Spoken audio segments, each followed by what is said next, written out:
జై శ్రీరామ్.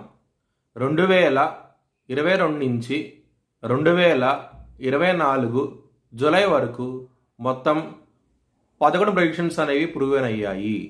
మరియు నా వాట్సాప్ గ్రూప్ లింక్ కూడా ఇచ్చాను క్రింద డిస్క్రిప్షన్లో. ఇది నిజమా కాదా అనుకుంటే కనుక ఈ 11 ప్రెడిక్షన్స్ అనేవి కింద డిస్క్రిప్షన్లో ఉంటాయి. మీరు చెక్ చేసి నిజమైతేనే నా వాట్సాప్ గ్రూప్ లింక్ యాడ్ అవ్వండి మరియు నా ఛానల్ని సబ్స్క్రైబ్ చేసుకోండి. తులారాశికి అధిపతి శుక్రుడు. తులారాశిలో చిత్త 3-4 పాదాలు, విశాఖ 1-2-3 పాదాలు మరియు స్వాతి 4 పాదాలు ఉంటాయి. ఈ నక్షత్రం వాళ్ళందరికీను నేను చెప్పే వార ఫలితాలు వర్తిస్తాయి. ఈ వారంలో లగ్నాధిపతి అయిన శుక్రుడు మీకు లాభస్థానంలో ఉన్నారు. దాని మూలంగా మీకు చాలా మంచి ఫలితాలంటూ ఉంటాయి. శుక్రుడు లాభస్థానం ఉన్నారు కాబట్టి మీరు పెట్టుబడి అనేది ఎక్కువ పెట్టండి. బిజినెస్ పరంగా మంచి ఫలితాలంటూ ఉంటాయి ఈ వారంలో.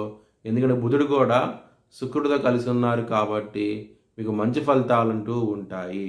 ఎవరైనా సరే విదేశాలకు వెళ్ళి సెటిల్ అవ్వాలనుకుంటే కనుక ఈ వారం అనేది చాలా అనుకూలంగా ఉండబోతోంది.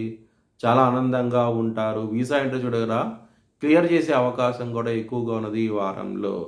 సప్తమ స్థానం అధిపతి కుజుడు అష్టమ స్థానంలో ఉన్నారు, గురువుతో కన్నారు. దాని మూలంగా చాలా ఇబ్బందికరమైన వాతావరణం అంటూ ఉంటుంది. ముఖ్యంగా మ్యారేజ్ పరంగాను మరియు కుటుంబ పరంగా కూడా గొడవలు అయ్యే అవకాశాలు ఎక్కువగా ఉన్నాయి ఈ వారంలో. మౌనంగా ఉండండి, మీకు మంచి ఫలితాలంటూ ఉంటాయి.